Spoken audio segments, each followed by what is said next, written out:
Hello everybody, this is Kristen. I am back to talk about what I did with some of the children's books that I deconstructed a while back. I talked about in a few videos ago about what to do with the covers, because sometimes you want to remove the papers, or sometimes the book is already falling apart and the pages have come out and you're left with a cover.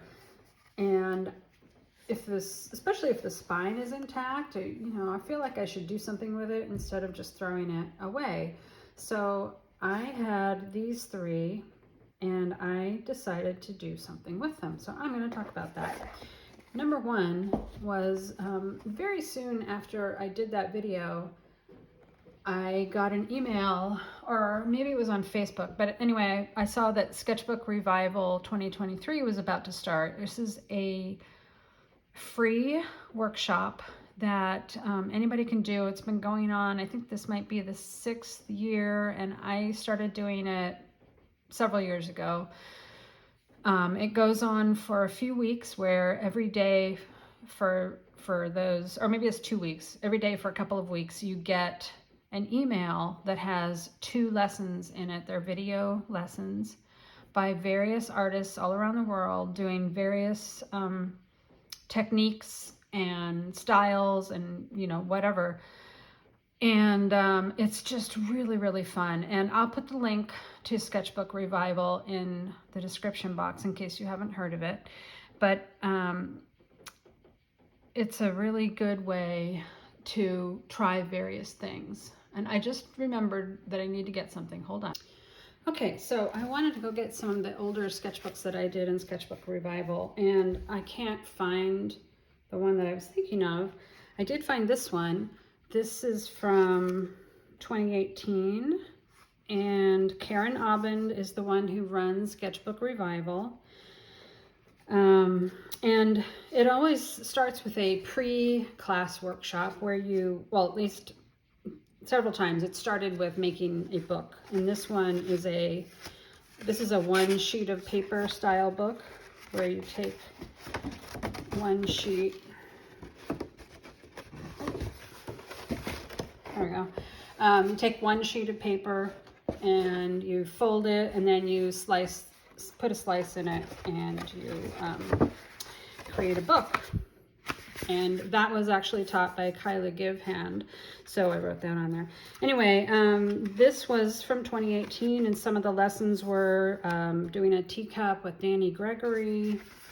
This was Liz Steele workshop, and both of them I've done other classes with and really enjoyed, so it was nice to have them in Sketchbook Revival. This was Val Webb. So one of the nice things about Sketchbook Revival is you learn about new artists that you've never heard of. And that was the first time I'd heard of Val Webb, and that was really fun. This was Amanda Grace, did scribble studies. That was very unusual for me. This was with Kosha Cohn, and I've done classes with her before. I always like doing stuff with her. So there's a breakfast thing. Tamara Laporte is another one that I have. I think it's possible that the first time, like on this lesson, was the first time I'd heard of her, but I don't remember for sure. So that was really fun.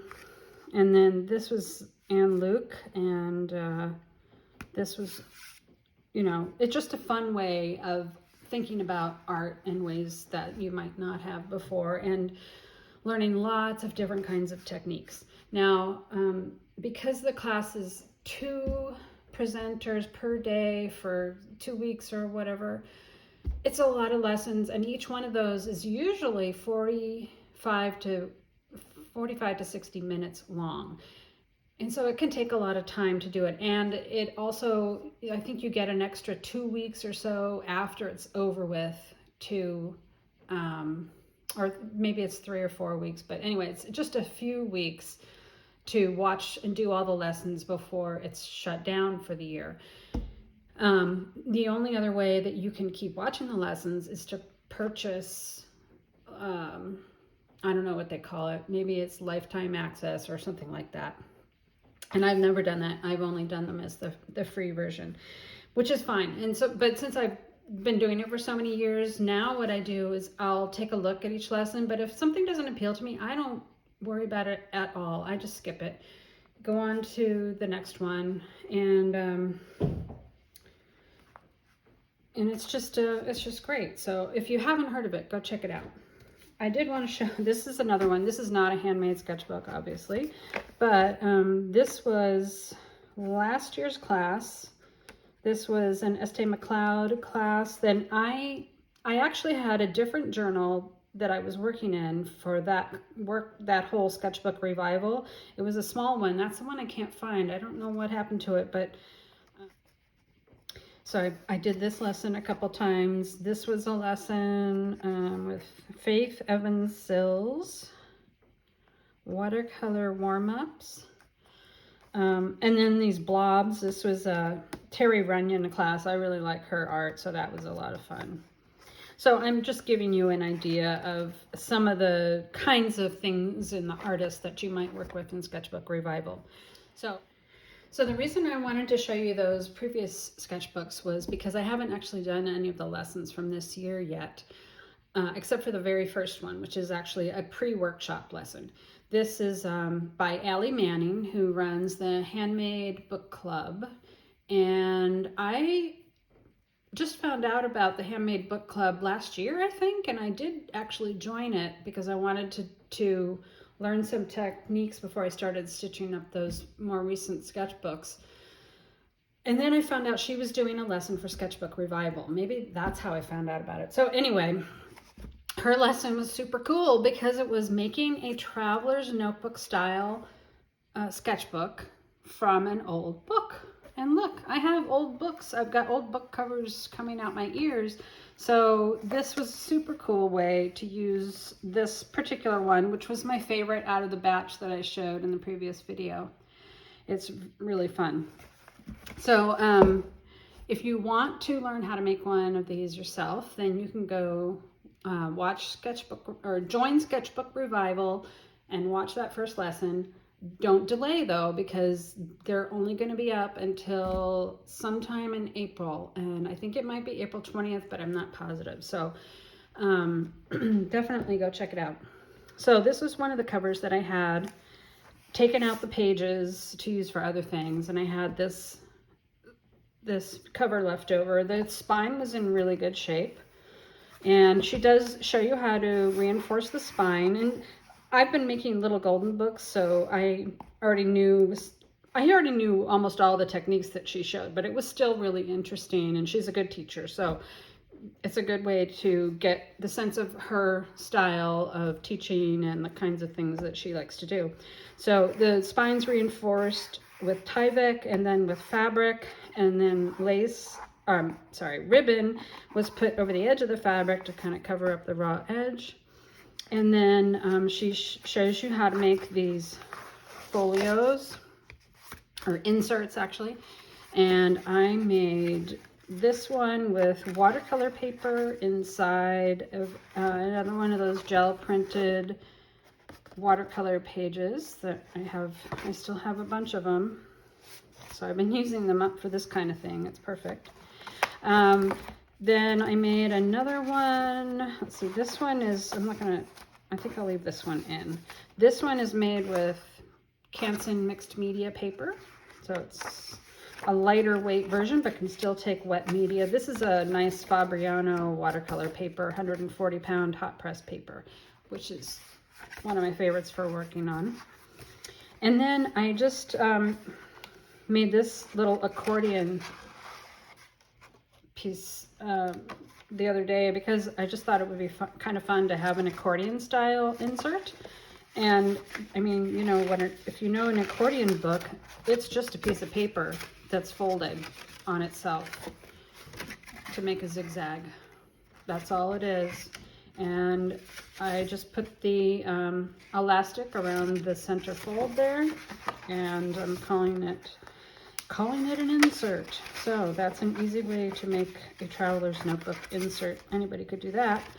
And hopefully I will get around to working on these. If I don't know exactly how many of the lessons I'll end up doing. There have already been several that I'm really interested in trying, and I just have to make time to do it, which hopefully I'll have more time in this coming week. But I have a variety of papers, and I have the ability to make inserts anytime I want to. So if I decide, oh, I really want to have drawing paper, let's see.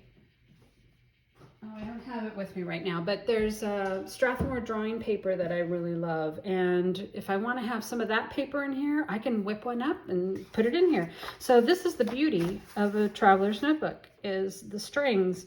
And she tells you, you know, how to make your holes. And I have all the equipment now, so I can put the eyelets on them, although you don't have to. You can just make the holes in the spine, and it should be sturdy enough to last, as long as you're not rough with your book. And if you reinforce your spine enough, then it'll be perfectly fine. I did have a little, like, I don't know, somebody chewed on the end of the book there, or whatever happened there. So it's a little close to the edge, but I'm not worried about it. If something happens, I will figure out how to fix it. So, you know, when you have the skills, you have the skills. So anyway, this has 2 strings, and I right now have 3 inserts because I used this extra piece of elastic in here to add in my accordion fold insert.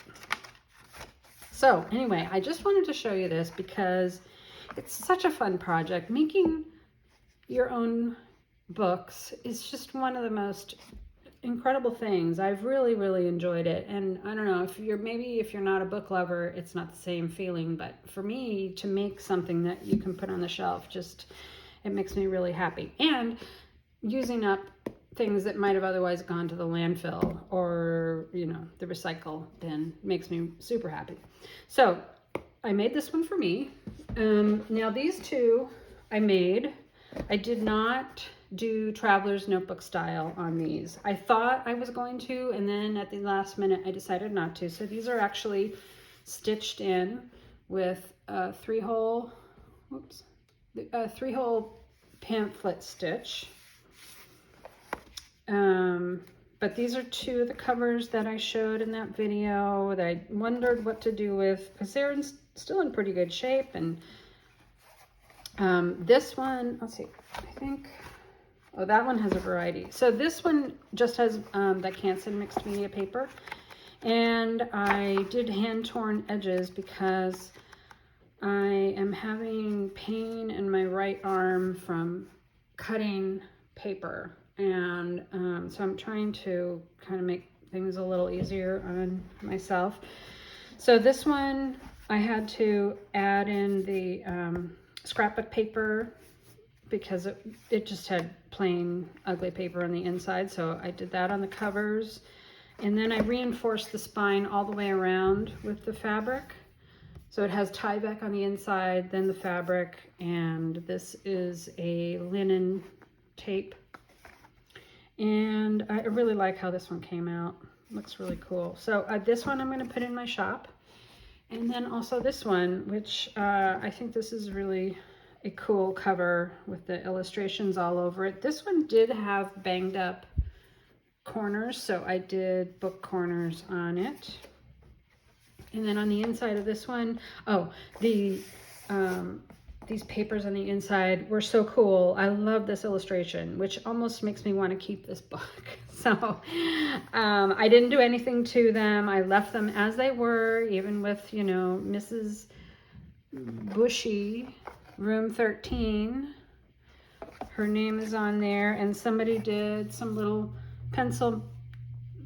bit of pencil in there, and I'm just going to leave it the way it is because I just love these papers so much. I don't want to mess them up. And then let's see, they both have 3 signatures, And the Etsy listing will have all the details on exactly how many pages and stuff, which I don't really know right now. But they do both have 3 signatures. This one I did scrapbook paper covers for each of the inserts. And the paper in them is different. So I did, the first one is all of that Strathmore drawing paper that I was talking about. It's a really nice quality drawing paper, heavyweight.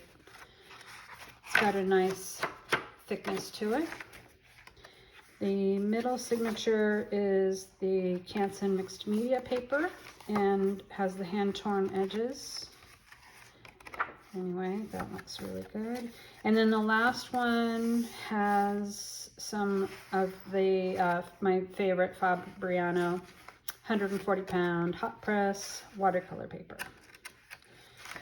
So this is a good one for somebody who likes to experiment with a variety of papers, maybe somebody who likes to draw and watercolor and do this and that. So anyway, they're both going to be in my shop. Well, they will be in my shop by the time you see this, because I need to get around to getting those listings done, but they'll be there. And if you're interested, I hope you'll give it a look. Thank you so much for watching. It's good to see you. Bye.